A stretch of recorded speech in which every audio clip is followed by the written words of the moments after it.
Hi everyone, today we're going to talk about making adjustments to your data inside of Max. Obviously we go to great lengths to making sure that the data we bring into Max is valid and has integrity so that we can rely on it for our reporting.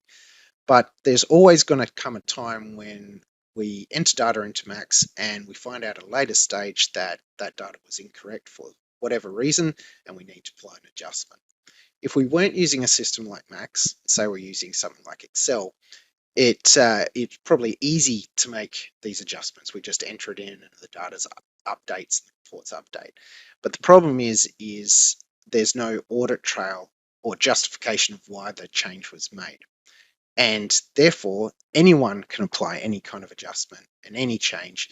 And therefore, we don't know who has made changes. We don't know how many changes have been made. And it brings the integrity of your data into question and ultimately means that it brings into question the reliability of your reporting.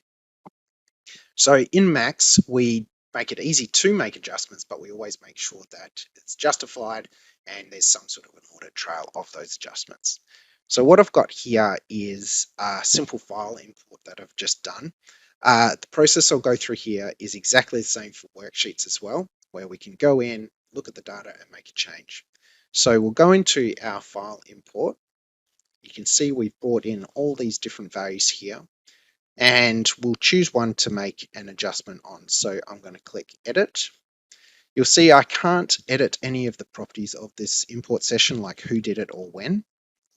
And if I choose one of these values, say we'll choose this gold grade here on the tail, you'll see I can't change any of the aspects of this particular value either, including the original value there.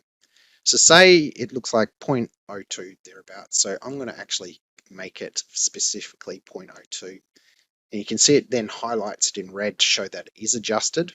And this final value here is what's going to get used in any downstream reporting. So if I hit save, go and regenerate my reports from here, it'll start using that 0.02 value instead of the original value. If I hit OK, you can see here, it's highlighted in red, the adjusted value, but we still have a record of our original value. Now we might want to apply some justification to that. So we can add some comments here. So we can see Jared, my time, I needed to change this due to a measuring issue in the lab. You probably want to add some more detail around that, but say that's what we can do. And now we've got a record of why we made that change as well. So we can hit OK, save, and adjustments been made. Now, if we wanted to say, look at holistically, what are all the changes that have been made? There's a few different ways we could do that. So we could go to data input, all values, and we can filter this specifically on adjusted values, and we can see here's the number that we made, 0.02. We can drill down into this particular record and we can see the comments that have been put there. You'll notice over here we've also got this change log. So if I click on the change log, you can see the history of this record and what's been applied over time. So there's quite a detailed tracking of everything that's been happening. I can also go specifically into all the user activity. So under configuration, if you're an administrator, you can come in here, look at user activity, and we can see this very crude, detailed audit trail of all the things that are going on, including adding values and adjustments, whatever it happens to be. So that's how you make adjustments inside of Max and how we keep a clear audit trail of everything that's going on.